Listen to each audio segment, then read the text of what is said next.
Okay, hi, welcome to this Ableton tutorial. We're going to look at some of the basic sort of MIDI sequencing principles in Ableton and hopefully give you some inspirations for some of your own compositions here. We're going to look at some basic creating a beat, creating a bass line and some sort of a chord with that. And we're going to look at some of the MIDI effects, some of the audio effects, and some of the wee simple tricks and tips that will allow you to do some of this stuff a little bit easier. Just to give a sort of sneak preview of what I'm roughly going to be replicating here again. This is what it's going to sound like.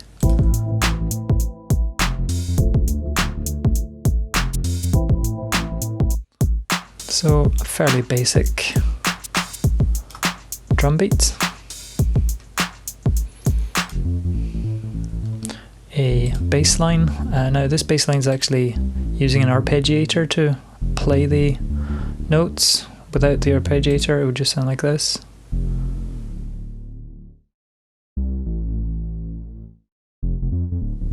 And then some chords. Again, I'm simplifying things a little bit by using the Chord MIDI plugin. So without the Chord plugin, it would sound like this, just single notes.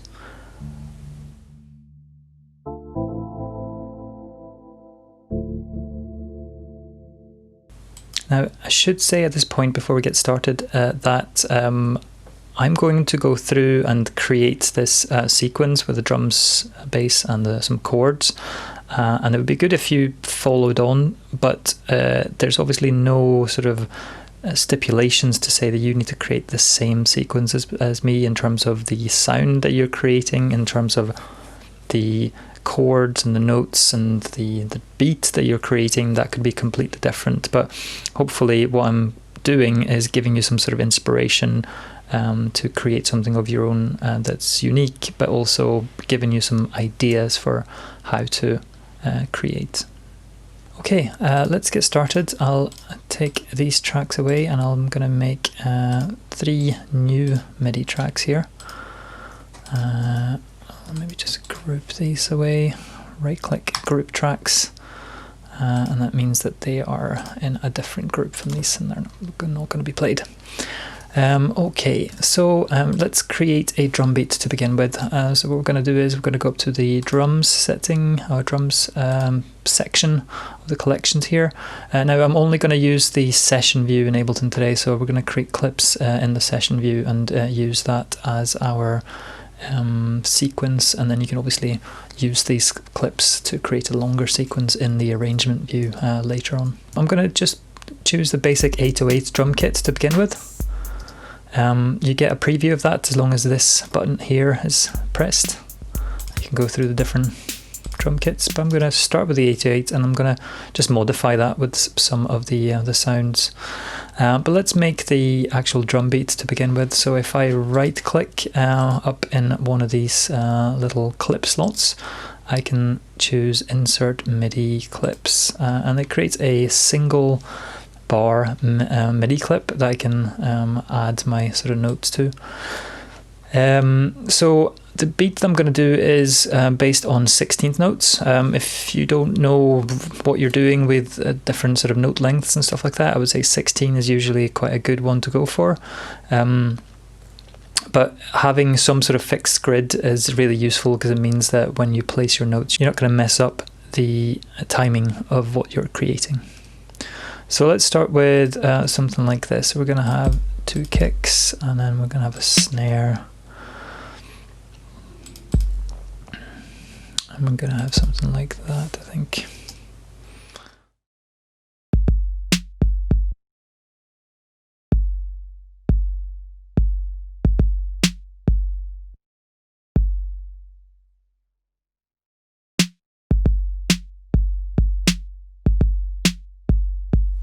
Yep, nothing revolutionary there, but I'm going to double up the snare with a clap as well.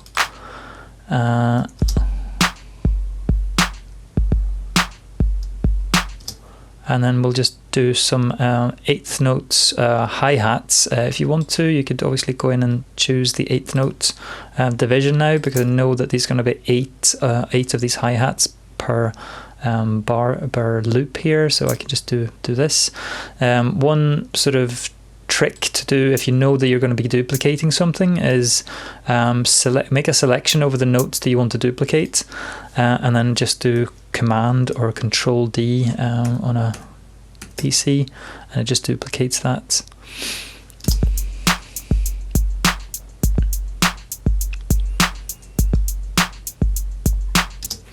The first thing I'm going to do is I'm actually going to give this a little bit of a swing by changing the position of this kick drum note here.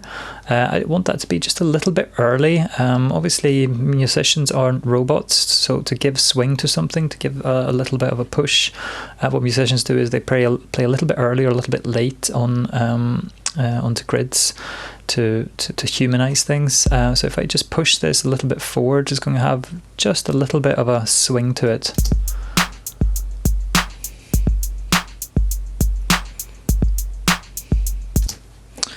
Okay, now what I like to do quite often is to take a simple single bar loop and just make it a little bit more elaborate by duplicating that loop and making some changes later on in the loop. So I'm going to duplicate this by going up to this sort of section here where it says duplicate loop, and just press that once, and now I've got 2 copies of that essentially. That's twice as long now.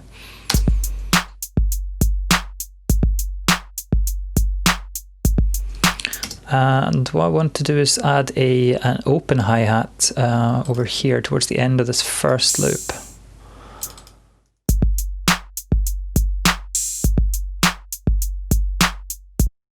And we'll do that on this section here as well. But in this case, I'm gonna just change the way the hi-hat pattern goes. We'll see how that sounds like.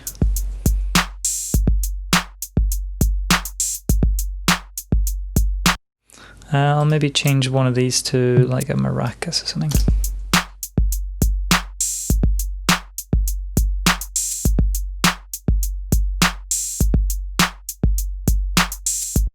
Okay, that sounds all right. What I'm going to do is I'm going to press the duplicate loop again, just to give it even more variation. So at the end of this 4th repeat, I'm actually going to add a double clap towards the end here, so we can see these claps here. I'm actually going to take them and add in another version of this over here. So it's going to be 2 claps, 2 snares and claps at the end. So this is going to now sound like.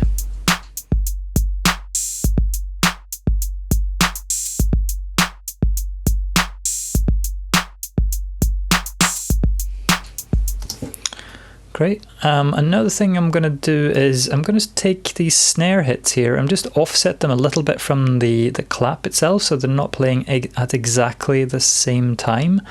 To do that, if I just click on the sort of snare note over here. Now, actually, before I do that, I'm going to do something called fold. If I hit the fold button up here, it basically removes any of the instruments, any hits that aren't actually being used in your sequence at the moment. So it makes it just easier to navigate around all of the notes that you're using. So yeah, with the snare, what I'm going to do is I'm just going to press the key here, and it basically highlights all of my snares. And then I can take this first one and just kind of move it just slightly ahead of the clap, and it will just give a slight sort of swing groove offset to the clap and the snare.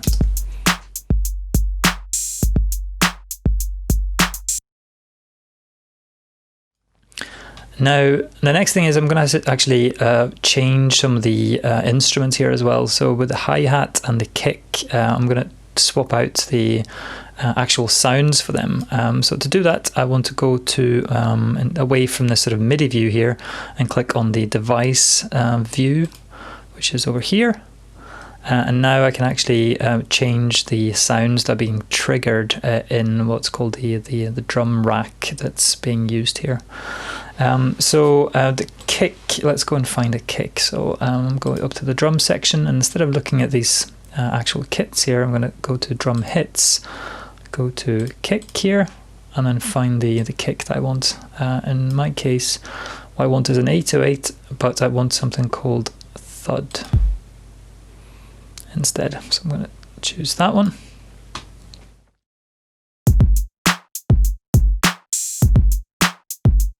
So it's slightly thuddier, thumpier kind of sound for that. And finally, in hi-hat, I also want a different open hi-hat. If I type in open and 707, we'll find that one. That's the one I want. So I'm just going to click and drag and replace the open hi-hat 808 with this one. And now that's going to be played instead.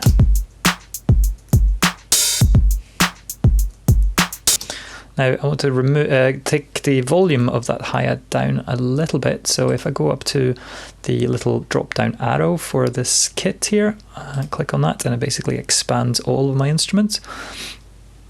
And we can find our hi-hat MPC open and just bring the volume down a little bit.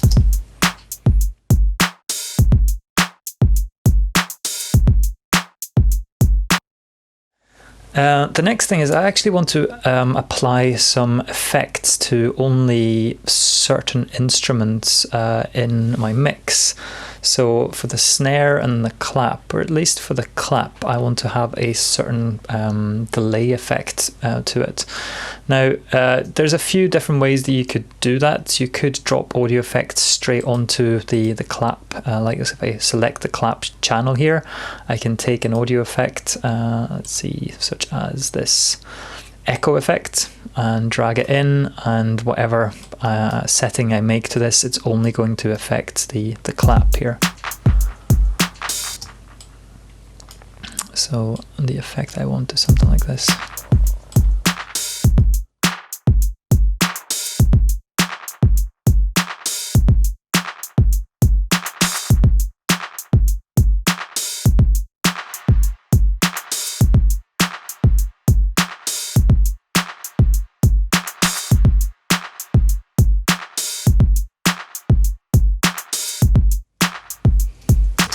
So that's one way of doing it. You can apply the effect to just the instrument that you want the effect to have any sort of impact on. But you can also set it up as a send. As you can see on the actual kit itself, you do have sends, but that would send all of the drum kits, so all of the instruments would be affected by it. What I'm going to do instead is I'm going to create another send within the drum kit, so to speak, so that it appears over here. You can see we already have a send A, but I'm going to create a send B for this.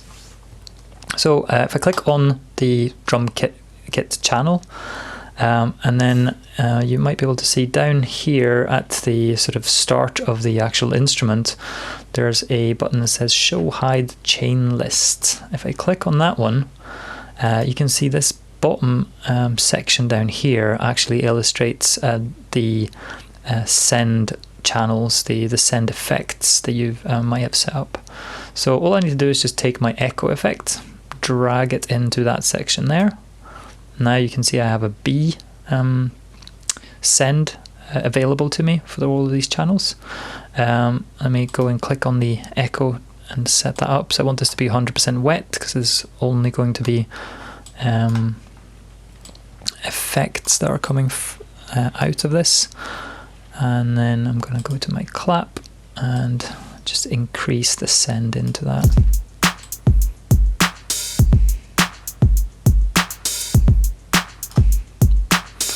Now the benefits of that is obviously I can now take other channels if I wanted to.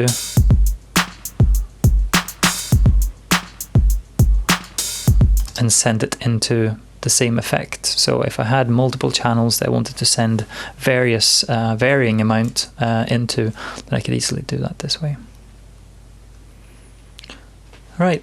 Next, let's create a bass line that goes with this. So I'm going to take my MIDI channel here, and I'm going to add, instead of choosing a preset instrument, which you could obviously do, or rather a preset sound, if you go into sounds and then go into the bass section, there are literally hundreds of different preset sounds that you could be choosing. But what I'm going to do is, and it's not that hard to do, I'm going to actually go into one of the instruments here and create a sound from scratch. So if you click on instruments and find the instrument called Wavetable and just drag that in to your MIDI track. And first of all, I want some way of being able to play and trigger this. Now I haven't got a MIDI keyboard here, but you can always use your just normal computer keyboard to do that. So as long as this icon up here on the top right with a little keyboard sign is pressed, you can then highlight the channel and the ARM recording section down here, and that allows MIDI to be sent to that track. Okay, so with Wavetable, now Wavetable itself, the synthesizer is a whole lecture in itself. It can do a lot of things, but I'm going to do something fairly basic. So with this selector here, if you just click on the waveform, you can go between a very sort of basic sine wave up to kind of a square wave up at the top. So I'm going to do that. Next, I want to go down by an octave on my keyboard. So if I hit X and Z on the computer keyboard, you can hear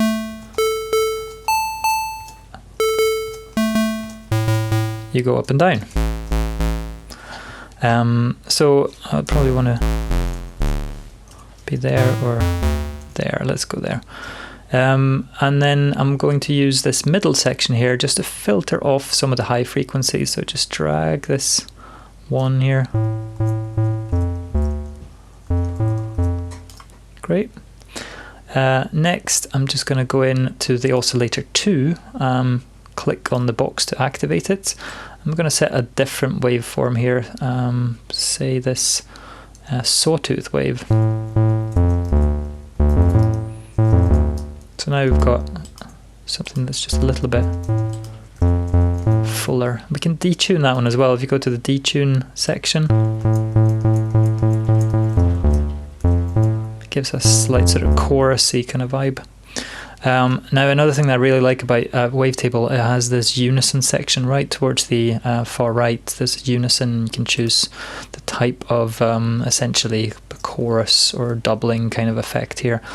If you choose classic and even just set it at the preset amount, you get this wide stereo spread and a sort of a chorusy kind of shimmer to it, which sounds really nice. So we're going to cheat a bass line by using an arpeggio. To apply an arpeggio, we want to go into the MIDI effects and then find the arpeggiator device and just drag that onto the channel that we're using. So an arpeggio will essentially repeat the notes that you're holding on your keyboard. So if I hold just a single note, I'll repeat that note at the rate that I set the arpeggio to be. You can choose a number of steps, i.e. octaves, in my case, because I've got an octave distance here that it will essentially travel each step. So it's now jumping between 2 different octaves or 3 different octaves, etc. What I'm going to do is I'm going to set this to a single octave, and I'm going to go to the up and down. So it's essentially going to go up an octave and down an octave.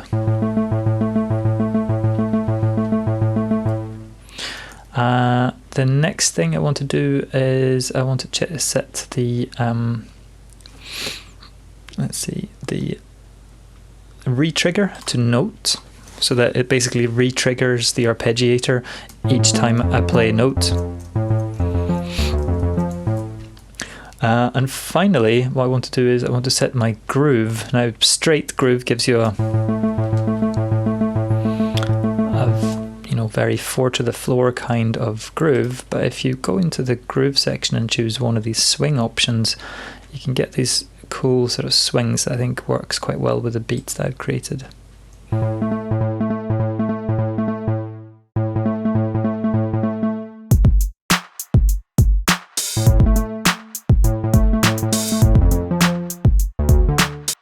There's a bit of a lag between Ableton and me pressing these keys because of my audio settings here when I record these videos, so it's a little bit hard to play in sync with the beat here. But what I'll do is I'll actually write in the notes so you can see the notes that I'm going to play here. So I'm using the computer keyboard and playing H, F and S. Obviously you can use any sort of notes and melody that you want to do, but I'm going to do this bass line in A using the H, F and S keys. So let's create a MIDI clip. Right click, insert MIDI clip, and I can zoom out a little bit to see where we are. Okay, there's my A. So we're going to do that one for a bit. Let's play the clip.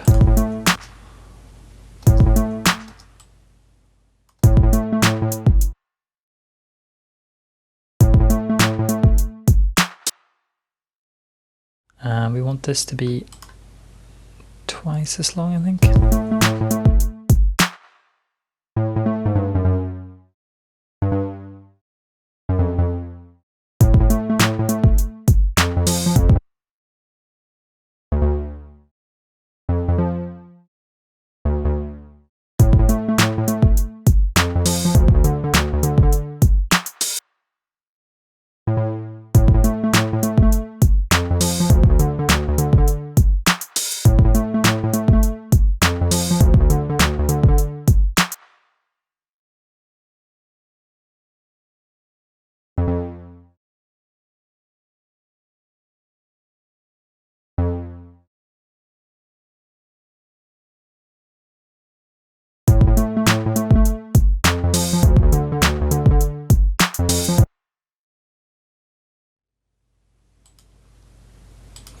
Let's go back to our wavetable a little bit, and I'm just going to change the amplitude. So this is essentially the length of duration of the note. I'm going to change the duration of these notes to be a little bit smaller. So this, just pull down this decay option.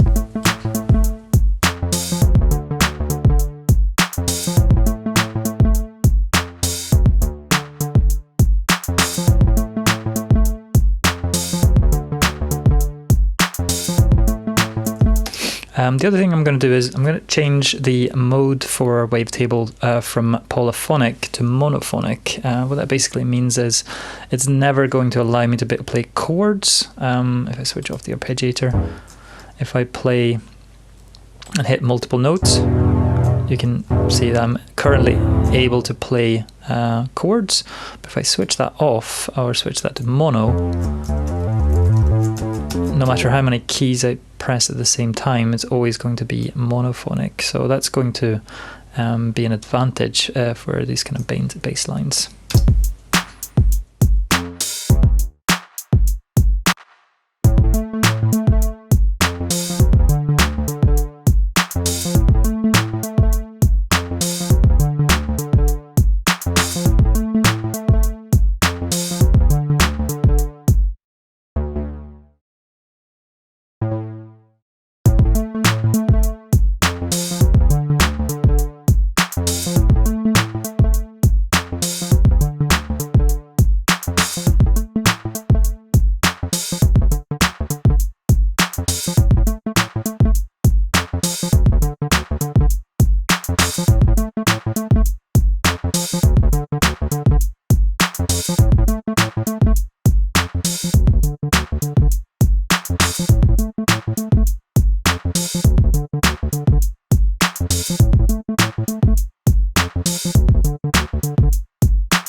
Now, what I could try here at this point is to see, does it sound better or worse if I transpose this down by an octave?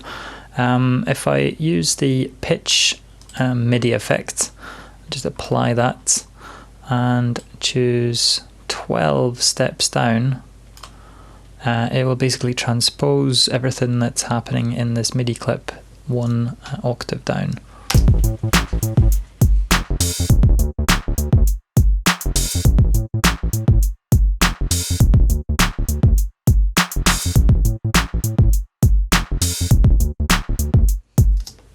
So yeah, I think that sounds better an octave down. So you could obviously experiment with different pitches, different octaves up and down to see what sounds best. Another thing I can do in the wavetable is to add a subwoofer to this, which will actually go down an octave below the notes that are being played here, giving me even more sort of low end.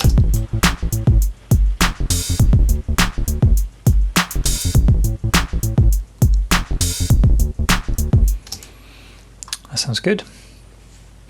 Next, what I want to do is I want to add some chords to this.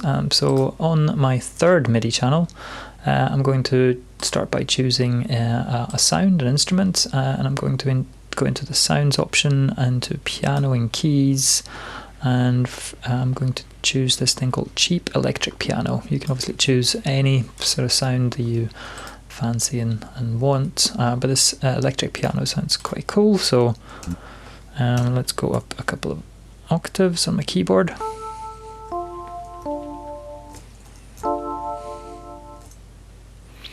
Now what I'm going to do is I'm going to create a chord using the chord plugin MIDI effect in Ableton. So if you go into MIDI effects and chords and just drag that into your track, into your device here, I can now essentially build up a chord by using these little rotary dials. Now it can be a little bit difficult to, if you don't really know much about music theory, you could obviously just use your ears, but 7th and 12 steps is an octave, so if I add 12 here, I get essentially the original note plus an octave. If I go down by 12, I get an octave down as well. If I go up by a 7th, 7 semitones, I get a nice sort of musical interval. What I could also do is I could go up 12 plus 7, so that's 19. So that gives me that sort of 7 semitone up, but an octave.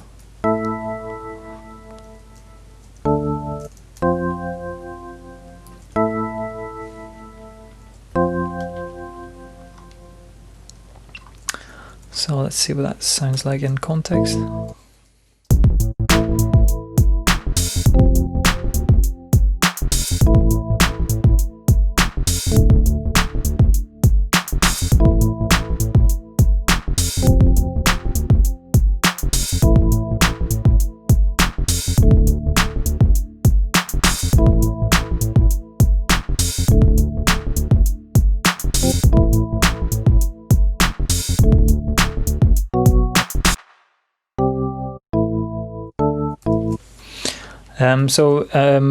Just using the keys H and S here, I'm getting an A chord and another related chord there that works quite well.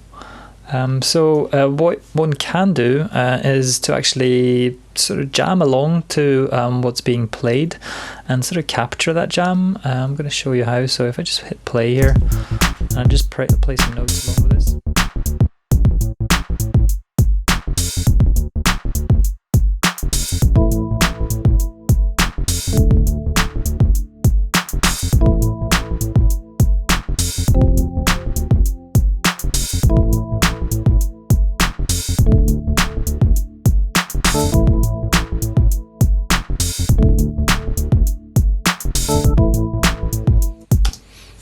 So whatever I played there gets sort of captured in memory. If I hit this little square up here, capture MIDI, it basically just adds the last bit that I played into the MIDI clip on the track that I was playing with.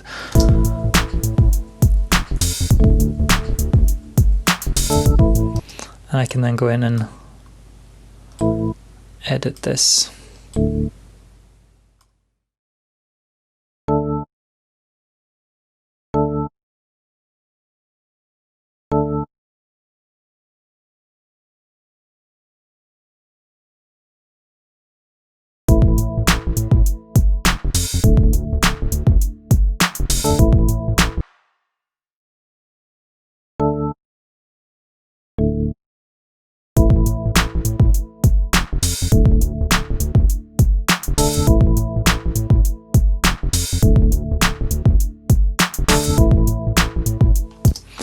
and maybe add some effects to this. So I've go up to audio effects and echo.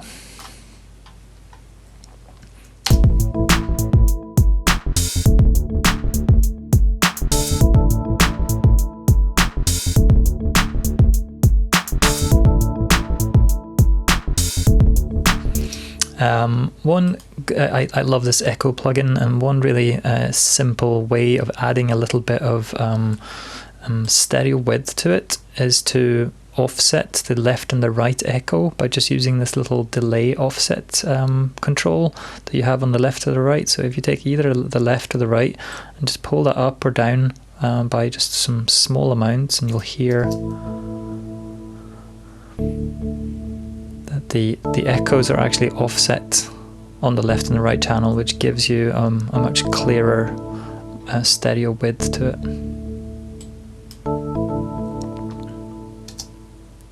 And the other thing I'm going to do is I'm just going to change the echo lengths to 16th notes rather than 8th notes.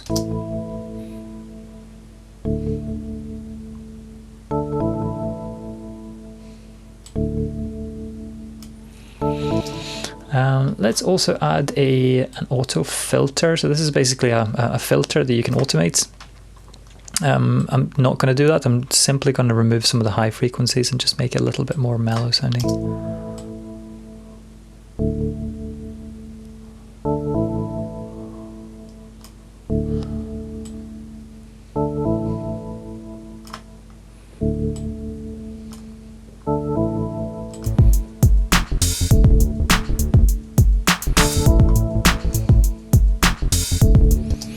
Now another thing we could do is we could take this loop that we have and essentially double the length of it to make something more interesting to the second half. So if we just hit duplicate loop, it's going to essentially create two of the section that we had, and I can make some sort of changes to the second part of this. So let's see what we have.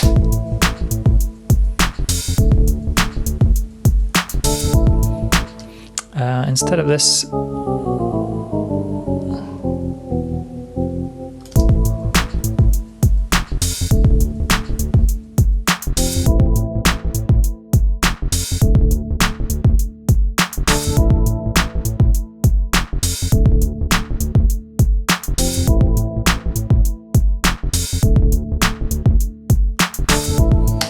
just gives it a little bit more of a variation to it. So using the duplicate loop and then making changes to each sort of iteration can be really, really useful. Okay, let's add a couple of bits of refinement to this. First of all, I would like to add a little bit more layers to the clap that's happening on my beat here. So if we go and look at our notes, what I'm going to do is I'm going to take this clap and I'm going to duplicate it onto a second channel, onto this channel above it that's obviously playing something different right now, but what we'll do is we'll go and find a clap sound and replace it with this clav sound. So clicking back on this and onto drums, drum hits and claps, and I'm going to find, let's see, yeah, the 707 clap, and we'll just replace this clav sound with that. And let's go back. And I'm going to offset this, so clicking on the note for clap 707, it highlights all of the notes within that sequence. And I'm just going to offset this with the 808 clap. We'll see how much we do that.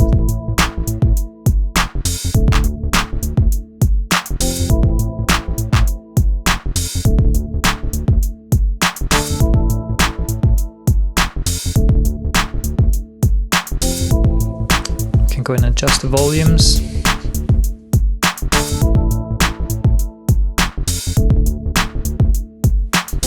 Just giving that a little bit of an extra depth.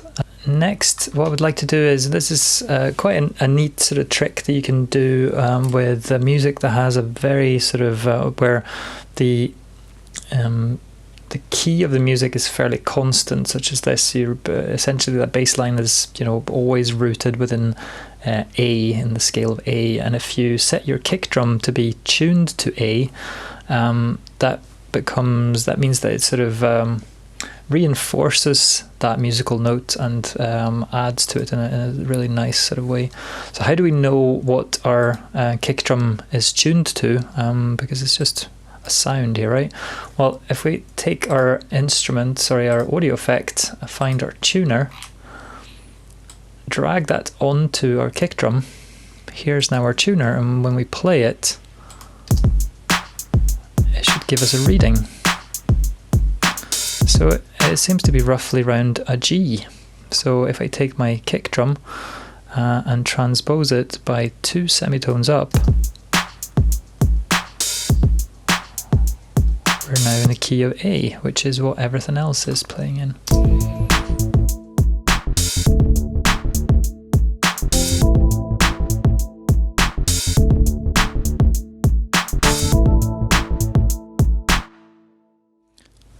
So obviously there are hundreds of ways you can go from here, hundreds of ways you can get to different results from what I'm doing using similar methods, but there's a few sort of elements here that I think is worth knowing about when you're composing with MIDI. This idea of using MIDI effects, using your pitches and your arpeggiators and your chords to sort of cheat things a little bit, make things easy for you, particularly for those that, myself included, that aren't very good at playing the traditional keyboard.